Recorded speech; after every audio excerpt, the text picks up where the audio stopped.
Well, silence is golden in Longmont. For years, neighbors have complained about noise from train horns. But thanks to hard work by residents and the city and some help from Congress, quiet zones will be added to several crossings downtown.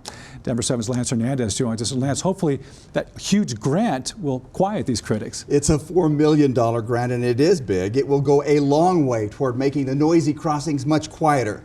Now, the city will match that $4 million and will use the money to make the crossings safe enough so that locomotive engineers will no longer have to blast their horns. I have a neighbor who says their child wakes up screaming and crying every time the train goes by. The trains may not be that frequent, but when they rumble down the center of Atwood Street in Longmont, their horns can take a toll. I have storm windows on my house. At nighttime, I can hear the train a block and a half away wake me up. We are seeing more trains moving through our community, and we're also seeing longer trains. Longmont City Manager Harold Dominguez says they've received a lot of feedback on the impact the horns have at night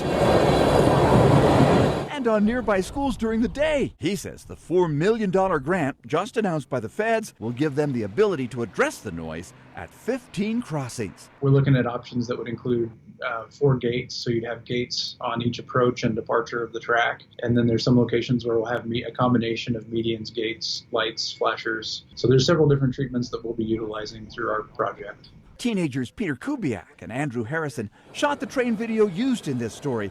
They say the horns don't bother them as much as they do some neighbors because they're train aficionados. They're so powerful, like they can pull miles and miles of long trains. Kubiak gave us some stats on an extra long coal train. I actually did math earlier. It's like 27,000 tons, and then that's about 54 million pounds. The main problem usually with trains is they're blocking the crossings for a while. While they're cool with the horns, other neighbors are looking forward to some peace and quiet. Everybody is tickled pink that now we have a way that maybe we can fix this Achilles heel in an otherwise wonderful neighborhood.